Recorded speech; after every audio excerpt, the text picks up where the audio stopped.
Friends வீடியோவில் நம்ம என்ன பார்க்க போகிறோம்னா WPLோட third match Gujarat Giants versus Mumbai Indians. So already Mumbai Indians ஒரு மேட்ச் ஆடிட்டாங்க. அவங்க செகண்ட் மேட்ச்சு மறுபடியும் லாஸ்ட் சீசன் மாதிரியே டாமினேட் பண்ண ஸ்டார்ட் பண்ணிட்டாங்க மும்பை இந்தியன்ஸ்.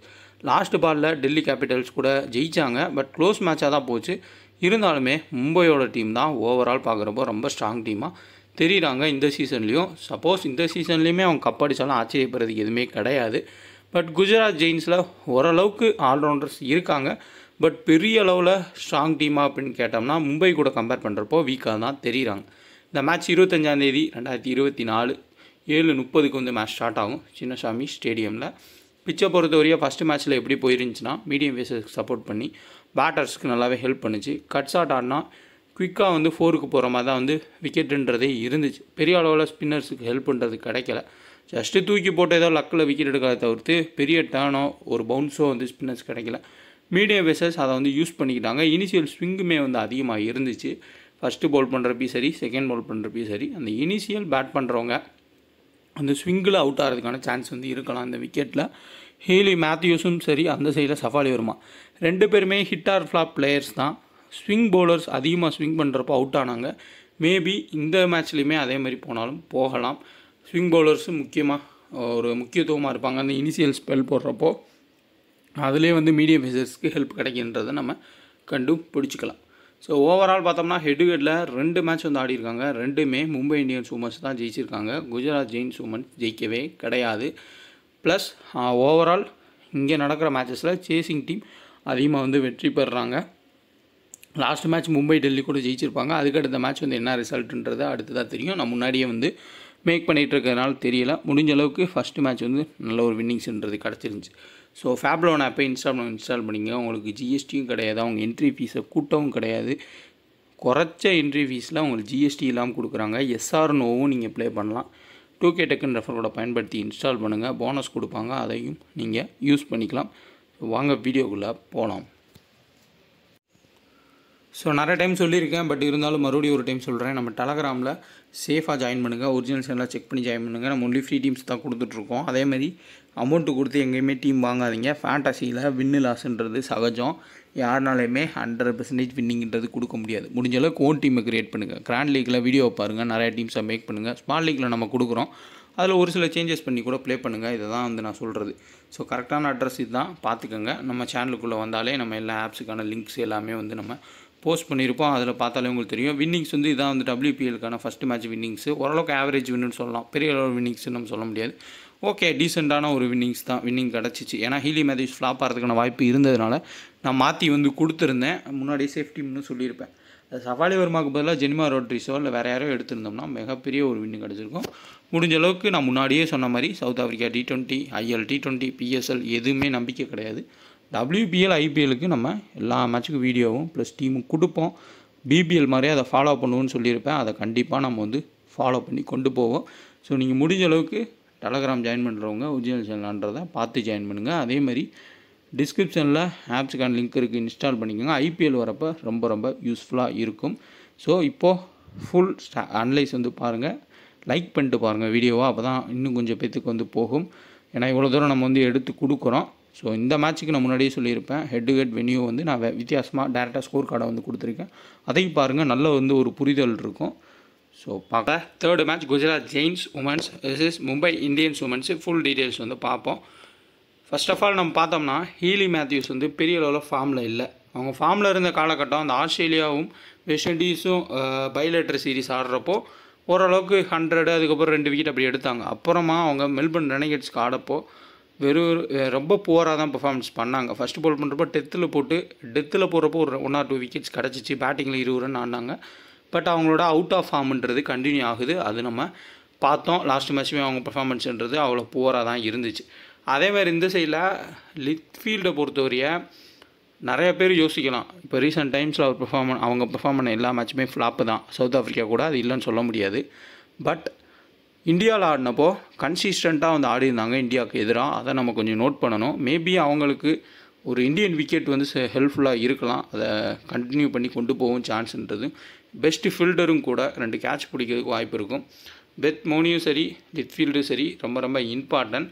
பட் இதில் என்ன ஒரு இன்ட்ரெஸ்டிங்கான ஒரு ஃபேக்ட் என்னென்னா, 2 பேருமே வந்து இனிஷியலாக ஸ்டார்ட் பண்ணுறப்ப லெஃப்ட் ஹேண்டர் ஸ்டார்ட் பண்ணுவாங்க. அப்படி இல்லாட்டி வேறு யாராவது ஓப்பன் பண்ணி அவங்க மிடில் வரலாம். அதனால் இந்த மேட்ச்சில் ஹீலி மேத்யூஸ் ஓவர்ஸ் 4 ஓவர் முடிக்கிறதுக்கான சான்ஸ்ன்றது இருக்கும். ஸோ ட்ராப் பண்ண வேணாம், சேஃப் பிக்காக பிக் பண்ணிக்கோங்க. கேப்டன் வேணாலும் ட்ரை பண்ணிக்கோங்க. ஏன்னா 4 ஓவர் தொடர்ச்சியாக பவுல் பண்ணி தேவைப்பட்டால் டெத்துலேயும் வந்து பவுல் பண்ணுவாங்க. ஓரளவுக்கு டீசென்ட் பிக்கு தான். பட் கேப்டன் கொடுக்குறது மட்டும் கொஞ்சம் யோசிச்சு கொடுத்துக்கோங்க. அதே மாதிரி நாட்ஸ் இவர் கண்டிப்பாக டெத்துலேயும் பவுல் பண்ணுறாங்க. இனிஷியல் ஸ்விங்கையுமே யூஸ் பண்ணிக்கிறாங்க. லாஸ்ட் மேட்ச் நல்லா ஆடினாங்க. பட் பேட்டிங்கில் நல்லா ஆடினாங்கன்னு நம்ம சொல்ல முடியாது. பவுலிங் நல்லா வந்து போட்டிருந்தாங்க. பேட்டிங்கில் 19 ரனில் வந்து அவங்க விக்கெட்டை வந்து கொடுத்தாங்க. ஹர்மன்ப்ரீத் கவுர் சுத்தமாக ஃபார்ம்லேயே இல்லாமல் இருந்தாங்க. பட் லாஸ்ட் மேட்ச் அவங்க கரெக்டாக வந்து ஆடி வேறு லெவலில் கேம் எடுத்துகிட்டு போய் லாஸ்ட்டு பாலுக்கு முன்னாடி பாலில் தான் வந்து அவுட்டும் ஆனாங்க. ஹர்மன்ப்ரீத் கவுர் WPL பொறுத்தவரையா டீசெண்டான ஒரு பிளேயர் தான். அதை கண்டினியூவும் பண்ணிகிட்ருக்காங்க. அந்த ஒரு எப்படி சொல்கிறதுனா ஒரு ஃபுல் ஃபோர்ஸில் அந்த டீமை எடுத்துகிட்டு போய் வின் பண்ணுற ஒரு இதில் வந்து அவங்க இருக்கிறதுனால அவங்களுக்கு ஹெல்ப் பண்ணுறாங்க. நாட் சிவர், அதுக்கப்புறம் அமிலியா கீர், ஹேலின்னு எல்லாமே ஹீலி மேத்யூஸ் இந்த மாதிரி ஆல்ரவுண்டர்ஸ் இருக்கனால அவங்க யூஸ் பண்ணி அவங்க டீமை பெரிய ஒரு டீமாக காமிச்சு டாமினேட் பண்ணி போயிட்டுருக்காங்க.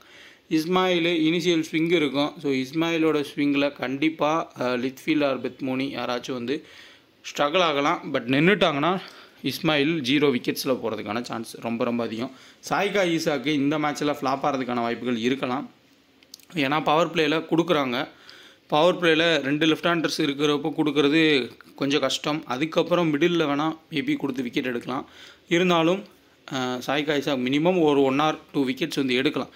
பட் ஹெட்டுன்னு பார்க்குறப்போ சாய்கா ஈசாக் லாஸ்ட் சீசனில் அதிக விக்கெட்ஸ் எடுத்திருக்காங்க குஜராத்துக்கு எதிராக. அதையும் நம்ம பார்க்கணும். ஸோ இந்த டைம் ஹெட்டுக்கு சிம்பிளாக இந்த 2 டீம் ஆன 2 மேட்சுக்கான ஸ்கோர் கார்டையுமே நான் எடுத்திருக்கேன். உங்களுக்கு புரிகிறபடி நீங்கள் பார்த்துக்கோங்க. ஏன்னா வென்யூ ஸ்டாட்ஸ் பெரிய அளவில் 2 டீமில் இருக்க பிளேயர்ஸ்க்குமே கிடையாது. லாஸ்ட் மேட்ச் மும்பை ஆடிட்டாங்க. அதனால் அந்த வென்யூவில் என்ன பண்ணியிருக்காங்கன்றது உங்களுக்கு தெரியும். பட் குஜராத்தோட players most of the players வந்து அந்த கிரவுண்டில் ஆடினதே கிடையாது. ஸ்டாட்ஸ் இல்லை. அதனால் டேரெக்டாக நான் வந்து ஸ்கோர் கார்டு எடுத்திருக்கேன். அதுலேயே நீங்கள் வந்து பார்த்துக்கோங்க. இதில் ட்ரம்ப் கார்டு பிக்காக நம்ம பார்த்தோம்னா ஹேர்லி டூலு, அதுக்கப்புறம் ஹேமலதா லாஸ்ட் சீசனில் ஓரளவுக்கு டீசெண்டாக ஆடின பிளேயர்ஸ். தேவைப்பட்டால் 2 பேரில் யார் வேணால் பவுலிங் போட்டு விக்கெட் எடுக்கவும் வாய்ப்புகள் இருக்குது. கிராண்ட் லீக்கில் இவங்க 2 பேர்த்தையும் யோசிக்கலாம். ரொம்ப லோ பர்சன்டேஜ் பிக்காக இருப்பாங்க. மற்றபடி சேஃப் ஆப்ஷன்ஸில் யாஷியா பாட்டியா, அதுக்கப்புறம் ஹீலி மேத்யூஸ், நாட் சிவர், அமிலியா கீர், இஸ்மாயில், அதே மாதிரி சாய்கா ஈசாக். இந்த சைடு பார்த்தோம்னா ஸ்னேகா ராணா, அடுத்து பார்த்தோம்னா ஆஸ் கார்ட்னரு, அதுக்கப்புறம் பெத்மோனி, லித்ஃபீல்டு. ஸோ இவங்க எல்லாரும் ஓரளவுக்கு டீசெண்டான ஒரு ஆப்ஷன்ஸாக இருப்பாங்க. பட் கம்பேரிசன் படி பார்க்குறப்போ மும்பை தான் வந்து ரொம்ப ஸ்ட்ராங் டீமாக இருக்காங்க. ஸோ இவங்க சைடில் லித்ஃபீல்டு, பெத்மோனி, அடுத்து பார்த்தோம்னா கார்ட்னர், ஒரு ஃபாரின் பிளேயர் வந்து ஆடுவாங்க. ஸோ நான் மேபி வந்து கொடுக்காம இருந்திருக்கலாம். ஏன்னா லாரா உல்வர்ட் வந்து கொடுத்துருந்தாங்க. பட் ஓப்பனர்ஸ்லேயே வந்து பேட்டிங்லேயே இத்தனை பேரை வந்து யூஸ் பண்ணுவாங்களான்றதையும் நம்ம பார்க்க வேண்டியது இருக்குது. ஸோ அந்த ஃபாரின் பிளேயர் மட்டும் யாருன்றதை பார்த்துக்கோங்க ஆன் டைமில். ஏன்னா இவங்க நிறைய அசோசியேட்டட் பிளேயர்ஸையுமே எடுத்துருக்கிறதுனால அசோசியேட்டட் பிளேயர் இருந்தால் 5 ஃபாரின் பிளேயர்ஸ் வந்து ஆடிக்கலாம். 4 நார்மலாக ஃபாரின் பிளேயர்ஸும் அசோசியேட்டட் நேஷன் சேர்ந்த ஒரு பிளேயரும் ஆடுறதுனால 5 பிளேயர் கூட இவங்க ஆட வச்சாலும் வைக்கலாம். ஆன் டைமில் வந்து நீங்கள் பார்த்துக்கோங்க. இதில் கன்வரும் சரி, காஷாப்பும் சரி, 2 பேருமே லெஃப்ட் ஆர்ம் ஆர்த்தடாக்ஸு. இந்த சைடில் உங்களுக்கு டாப்பில் ஒரு லெஃப்ட் ஹேண்டர், மற்ற எல்லாருமே ரைட் ஹேண்டர் தான். ஸோ மேபி யூஸ் பண்ணலாம். இவங்களும் ஹை ரிஸ்க்கான ஒரு கிராண்ட் லீக்கில் இந்த 4 பேர் யூஸ்ஃபுல்லாக இருக்கலாம். இவங்க சைடில் ஓவர்ஸே வந்து வீச போகிறது ஈசாக்கு, அடுத்து பார்த்தோம்னா இஸ்மாயில், பூஜா ஸ்டாக்கர், எமிலியா கீர், அதுக்கப்புறம் நாட் சிவர், ஹீலி மேத்யூஸ். இவங்க தான். ஸோ இந்த மும்பையை பொறுத்தவரை பேட்டிங்கும் ஒரே ஆள் தான், பவுலிங்கும் ஒரே ஆள் தான். நான் ஃபஸ்ட்டு மேட்சோட இதிலே வந்து சொல்லியிருப்பேன் தெளிவாக. ஸோ பெஸ்ட்டு கேப்டன் சாய்ஸில் நாட் சிவர், அடுத்து ஹீலி மேத்யூஸ், எமிலியா கீர். இந்த சைடில் உங்களுக்கு பெஸ்ட்டு ஆஸ் கார்ட்னரை பொறுத்தவரையே டெத்தில் பவுல் பண்ணுவாங்க. இப்போ ரீசன்ட் ஃபார்மே மினிமம் 35-40 ரன் வந்து ஸ்கோர் பண்ணுறதுனால ஓரளவுக்கு டீசென்ட் பிக்கு. இவங்களுக்கு எதிராக ஆடுறப்பயுமே ஃபஸ்ட்டு பவுல் பண்ணுறப்போ டெத்தில் போட்டு விக்கெட்ஸுன்றதை எடுத்திருக்காங்க. அதை வந்து நம்ம யோசிக்கலாம். மேக்னா சிங்கு ஓரளவுக்கு டீசெண்டான ஸ்விங் பண்ணக்கூடிய ஒரு பிளேயர். லாஸ்ட் சீசனில் இவங்க அன்சோல்டாக இருந்தாங்க. இந்த சீசனில் எடுத்துகிட்டு வந்திருக்காங்க. மேபி வந்து சான்ஸ் கொடுக்கலாம். ஏன்னா இந்தியன் பிளேயரு. ஸோ பார்ப்போம். ஹை ரிஸ்க்காக கிராண்ட் லீக்கில் கேப்டன் ட்ரை பண்ணுறவங்க சாய்கா ஈசாக்கும் யாசிகா பாட்டியாவுக்கு ட்ரை பண்ணுங்கள். அதே மாதிரி இந்த சைடில் பெத்மோனியுமே ஓரளவுக்கு டீசெண்டான கேப்டன் சாய்ஸ் தான். சேஸ் பண்ணுறப்போ நல்லாவே பெத்மோனி ஆடுவாங்க ஃபஸ்ட்டு பேட் பண்ணுறத கம்பேர் பண்ணுறப்போ. மற்றபடி சேம் பிளேயர்ஸ் எடுத்து கேப்டன் கரெக்டாக கொடுத்தா போதும். ஏதாவது 1 or 2 பிளேயர் வேணால் 10% கீழே பிக் பண்ணப்பட்ட பிளேயர் ட்ரீம் டீமுக்குள்ளே வரலாம். மற்றபடி இந்த சேஃப் பிக்ஸ் தான் வந்து 1 விக்கெட் எடுத்துருவாங்க, இல்லை பேட்டிங்கில் அடிச்சிருவாங்க. மாறி இவங்க தான் வந்து WPLக்குள்ளே பர்ஃபார்மன்ஸ்ன்றதை பண்ணிகிட்டு இருப்பாங்க. அதிலே நம்ம வந்து கேப்டன் கொடுத்தாலே போதுமானதாக இருக்கும். ஸோ இதான் வந்து நம்மளோட இன்றைக்கான ஹெட் டு ஹெட் ஸ்டாட்ஸு நம்ம எடுத்துக்கலாம். இந்த 2 டீம் ஆடின ஃபஸ்ட்டு மேட்ச். அந்த ஃபஸ்ட்டு மேட்ச் என்ன நடந்திருக்குன்னா 143 ரன் வித்தியாசத்தில் மும்பை இந்தியன்ஸ் ஓவன் ஜெயிச்சிருக்காங்க. இதில் யாஷிகா பாட்டியா வந்து அந்த கன்வர் வந்து அவுட் ஆகியிருக்காங்க. ஸோ அவங்க தான் வந்து left arm orthodox bowler struggle பண்ணி அவுட் ஆகியிருக்காங்க. ஹீலி மேத்யூஸ் வந்து 47 ரன்னு, கார்ட்னர் விக்கெட்டு. அதேமாதிரி வேர்கம் வந்து லாஸ்ட் மேட்ச் லாஸ்ட் சீசன் இவங்க டீமில் இருந்ததுனால விக்கெட் எடுத்திருக்காங்க. மற்றபடி ஸ்னேகா ராணா. ஸோ ஸ்னேகா ராணா அவரும் ஒரு அண்டர் ரேட்டட் பிளேயரு. மஸ்ட்டாக நம்ம டீமில் அவங்களை எடுக்கணும். கிராண்ட் லீக்கில் கூட நம்ம கேப்டன் வைஸ் கேப்டனாக கொடுக்கலாம். ஹர்மன்ப்ரீத் கௌர் 65 ரன் அடிச்சிருக்காங்க. எமிலி அக்கீர் 45, நாட் சிவர் 23. இப்போ பவுலிங்கில் பார்த்தோம்னா நாட் சிவர் 1, அதுக்கப்புறமா 2, அடுத்து பார்த்தோம்னா சாய்கா ஈசாக் 1, 2, 3, 4. ஸோ 4 விக்கெட் வந்து சாய்கா ஈசாக் எடுத்திருக்காங்க. ஸோ 2 விக்கெட் வந்து உங்களுக்கு நாட் சிவர் எடுத்திருக்காங்க. எமிலி அக்கீர் பார்த்தோம்னா 2 விக்கெட் எடுத்திருக்காங்க. ஸோ இதான் வந்து ஃபஸ்ட்டு மேட்ச் இவங்க ஆடினது. ரொம்ப ஒரு புவர் பர்ஃபார்மன்ஸ் வந்து கொடுத்துருக்காங்க குஜராத்து. ஸோ ஓவரால் பார்க்குறப்போ இந்த நாட் சிவர், எமிலி அக்கீர், சாய்கா ஈசாக் நல்ல ஒரு பர்ஃபார்மன்ஸ் கொடுத்துருக்காங்க. பேட்டிங்கில் அவங்களுக்கு ஹர்மன்ப்ரீத் கௌர் பர்ஃபார்மன்ஸ் கொடுத்துருக்காங்க.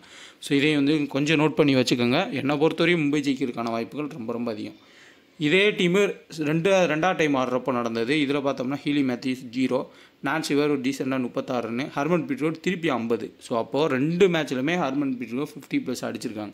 இதில் ஆஸ் கார்னர் 1, அதுக்கப்புறம் 2, 3 விக்கெட் ஆஸ் கார்னர் எடுத்திருக்காங்க. ஸ்னேகா ராணா 1 விக்கெட். அப்போ ஓவரால் ஸ்னேகா ராணா 2 மேட்ச்சில் 3 விக்கெட் எடுத்திருக்காங்க. ஆஸ் கார்னர் வந்து 3 விக்கெட் எடுத்திருக்காங்க. இந்த இதில் ஹர்மன்ப்ரீத் கௌர் 2 மேட்ச்சுமே வந்து 50. பவுலிங்கில் பார்த்தோம்னா மறுபடியும் நாட் சிவர், அடுத்து பார்த்தோம்னா நாட் சிவர் 3 விக்கெட்டு. ஓவரால் 2 மேட்ச்சில் நட்டாலி சிவர் 5 விக்கெட் வந்து எடுத்திருக்காங்க இவங்களுக்கு எதிராக. எமிலி அக்கீர் 4 விக்கெட் எடுத்திருக்காங்க. Hayley Matthews 3 wicket. ஸோ அப்போ ஹீலி மேத்யூஸ் ஓவராலாக 2 மேட்ச்சில் 3 விக்கெட். இந்த Hayley Matthews, Amelia Kerr, Nat Sciver இவங்க 3 பேத்துக்குள்ளே நம்ம கேப்டன்ஷிப் கொடுக்குறதே டீசெண்டான ஒரு ஆப்ஷனாக இருக்கும். ஜெயிக்கிறதுக்கான வாய்ப்புகள்னு பார்த்தோம்னா மும்பை இந்தியன்ஸ் உமன்ஸ்க்கு ரொம்ப அதிகமாகவே இருக்குது. ஸ்னேகா ராணா ஒரு டீசெண்டான ஒரு பிக்கு. ஒரு 4 4 அடிக்க முடியும், ஒரு விக்கெட் எடுக்க முடியும். ஆஸ் கார்னர் நம்ம ஸ்னேகா ராணா இந்த மாதிரியே நம்ம எடுத்துகிட்டு போகிறதும் பெட்டராக இருக்கும். இனிஷியல் ஸ்விங்கில் லித்ஃபீல்டு அவுட் ஆவாங்கன்னு தோணுச்சுன்னா அவங்களுக்கு பதிலாக நீங்கள் மாற்றிக்கலாம். ஏன்னா ஒரு சஃபாலி வர்மா மாதிரி ஒரு பிளேயர் தான் லித்ஃபீல்டும். பட் சஃபாலி வர்மா வந்து கண்ணை மூடிட்டே வந்து பேட்டிங் பண்ணுவாங்க. பட் லித்ஃபீல்ட் கொஞ்சம் ஓப்பன் பண்ணி ஷார்ட் மேக்கிங்க்கு ட்ரை பண்ணுவாங்க. பட் ஃப்ளாப் ஆகிறதுக்கான சான்ஸ் வந்து ரொம்ப அதிகமாகவே இருக்கும். ஸோ டீம் வந்து பார்ப்போம். ஃபேப் ரவுண்டில் உங்களுக்கு ஒவ்வொரு மேட்ச்சுக்குமே வந்து 10,000 கிவ்அவே பண்ணுறாங்க. எஸ்ஆர் நோ ஆப்ஷனையும் நீங்கள் வந்து பயன்படுத்திக்கலாம். டீம் பார்ப்போம். நாட் சிவர் கேப்டனாக கொடுத்து எமிலி அக்கீரை கொடுத்துருக்கேன். இந்த முக்கியமான 5 பவுலர் எடுத்திருக்கேன். அதே மாதிரி தது அவங்க வந்து ஆடுறதுக்கான வாய்ப்புகள் இருக்கும். New Zealand player. ஸோ நான் பிளேயிங் லெவனில் வந்து அங்கே கொடுக்காம விட்டுருக்கேன். ஸோ மேபி இவங்க ஆடலாம், இல்லை லாரா உல்வர்ட் வந்து ஆடுறதுக்கு வாய்ப்புகள் இருக்கலாம். லித்ஃபீல்டு, பெத்முனி, அப்படி லாரா உல்வர்ட் ஆடினா மிகப்பெரிய ஒரு மோசமான ஃபார்மில் இருக்காங்க. ஆஸ்திரேலியாவுக்கு எதிராக அந்த சீரீஸ் ஃபுல்லாமே வந்து டக்கு தான். டெஸ்ட்டு, அதுக்கப்புறம் ஓடிஏ, T20 எல்லாத்துலேயுமே ஃப்ளாப்பாக. அதை வந்து கொஞ்சம் யோசிச்சுக்கோங்க. யாஷிகா பாட்டியா, அதுக்கப்புறம் ஹர்மன்ப்ரீத் கௌர். ஸோ கேப்டனாக நாட் சிவர், எமிலி அக்கீர் கொடுத்துருக்கேன். இதை நீங்கள் ஹீலி மேத்யூஸ் வேணாலும் ட்ரை பண்ணி பாருங்கள். நெக்ஸ்ட் டீம் பார்ப்போம். அந்த ட்ரெம் கார்டு பிக்கில் ஹேர்லி டோலு, தேவைப்பட்டால் ஹேமலதாவை வந்து நீங்கள் பிக் பண்ணிக்கலாம். இந்த இடத்துல மேக்னா சிங் எடுத்திருக்கேன். இது ரொம்ப கஷ்டமான ஒரு டீம் தான். ஃபுல் அண்ட் ஃபுல் குஜராத்துக்கு ஃபேவராக இருக்க மாதிரி இருக்கும். கார்ட்னர் கேப்டனாகவும் ஹீலி மேத்யூஸ் வைஸ் கேப்டனாக கொடுத்துருக்கேன். எமிலி அக்கீர், அதுக்கப்புறம் நாட் சிவர். இங்கே பார்த்தோம்னா ஹர்மன்ப்ரீத் கௌர் எடுத்திருக்கேன். நீ ஹர்மன்ப்ரீத் கௌர், பெத்மோனின்ற காம்பினேஷனில் கூட கேப்டன் வைஸ் கேப்டனா ஒரு டீமில் ட்ரை பண்ணலாம். அதுவும் ஒர்க் ஆகிறதுக்கான சான்ஸு. ஸோ ட்ரை பண்ணி பாருங்கள். உமன்ஸ் மேட்சஸை பொறுத்தவரைய கிட்டத்தட்ட எல்லோரும் ஒரே மாதிரி டீம் மேக் பண்ணுவாங்க. ஒரு சில சேஞ்சஸில் வந்து நீங்கள் மாற்றினா வந்து ஜெயிக்கலாம். 2 ட்ரம் கார்டு பிக்கை நீங்கள் உள்ளே எடுத்துகிட்டு கேப்டன் வைஸ் கேப்டனை மாற்றி போட்டாலே போதுமானதாக இருக்கும். ஸோ கண்டிப்பாக நல்ல டீமை ட்ரை பண்ணுங்கள். வீடியோவை லைக் பண்ணிட்டு பாருங்கள். உங்கள் ஃப்ரெண்ட்ஸ்க்கு ஷேர் பண்ணுங்கள். முடிஞ்சளவு எல்லா மேட்சஸ்க்குமே நான் வீடியோன்ற போஸ்ட் பண்ணுறோம். வீடியோ லைக் பண்ணுங்கள், ஷேர் பண்ணுங்கள். மறக்காம நம்ம சேனலை சப்ஸ்கிரைப் பண்ணி டெலகிராம் ஜாயின் பண்ணிக்கோங்க. டிஸ்கிரிப்ஷனில் லிங்க் இருக்குது.